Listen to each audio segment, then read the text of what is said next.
How come a 15-year-old movie has better city destruction than any of the movies from this decade? Hello everyone, welcome to Action Archive. Today, I want to discuss why Transformers Dark of the Moon, in my opinion, has quite possibly the best use of city destruction ever in film, and why recent blockbusters have not been able to match its authenticity. Michael Bay does a phenomenal job at directing blockbusters, as he knows how to move the camera and make exciting, visually appealing set pieces. Even if the script is weak, he puts an enormous amount of effort into his visuals and action with an amazing use of both CGI and practical effects that most other blockbuster movie directors won't. He has such a distinct style when it comes to action and visuals that is right up my alley. I know this sounds crazy, but I am not a fan of the Marvel Cinematic Universe. However, I am a huge fan of Michael Bay's Transformers franchise and pretty much any Michael Bay movie in general. And the reason for that is, well, I like action. And Michael Bay's action and visuals usually exceed my standards when the MCU movies often fail to meet them. For one, I actually like explosions. Michael Bay movies have a lot of explosions with fire, smoke, debris, and of course, sparks dominating every frame during an action scene. Also, many of these explosions are practical instead of relying entirely on CGI. 2. Michael Bay's visuals are vibrant, full of color, and high in contrast. His cinematography and editing is fast-paced, combining gritty, handheld, documentary-esque camera movements, epic cinematic slow-motion shots, and I also love how he uses obstructions such as signs, lampposts, and cars while still leaving plenty of room to see all the action where so much happens in every frame with significant attention to detail, and he often grounds his battle scenes from human perspectives to highlight the size and scale of the situation. All of this makes everything feel big, chaotic, and exciting.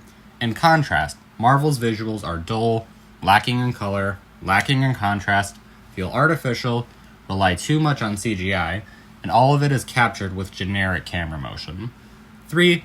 Neither Marvel or Bayformers really deliver on a story level for me. Rarely does a blockbuster with large-scale city destruction and world-ending stakes provide the proper substance I crave. If I want substance, I'll watch a crime drama, or a relationship drama that's actually Oscar-worthy. However, Bayformers delivers on an action level for me where Marvel does not. And if I'm watching a movie with massive amounts of city destruction, action is most likely going to matter the most to me. And besides everything I just mentioned, Dark of the Moon has incredibly memorable sequences such as the wingsuit scene, and who can forget that moment where they're in a collapsing skyscraper where all those ordinary objects crash and fly around and people are dangling from insane heights, and it actually feels convincing. The only other blockbusters that have been able to achieve this insane level of spectacle are other Michael Bay Transformers movies. Even if Bayformers was out of the picture, I've still noticed that I found myself enjoying city destruction scenes from the previous few decades rather than recent blockbusters. For example, Man of Steel, Pacific Rim, True Lies, they all have more exciting city sequences than pretty much any recent comic book movie. Even franchises that used to have great city destruction scenes have significantly regressed in comparison. The final battle of Godzilla vs. Kong was nowhere near Bayformers level good, but still pretty decent. And the final battle of Godzilla x Kong was pretty lame. Even James Gunn, who had good city destruction scenes in the Suicide Squad, failed to meet my action standard with his new Superman film. Seriously, with all this money, why won't studios and directors invest in the visuals of city destruction scenes like they used to?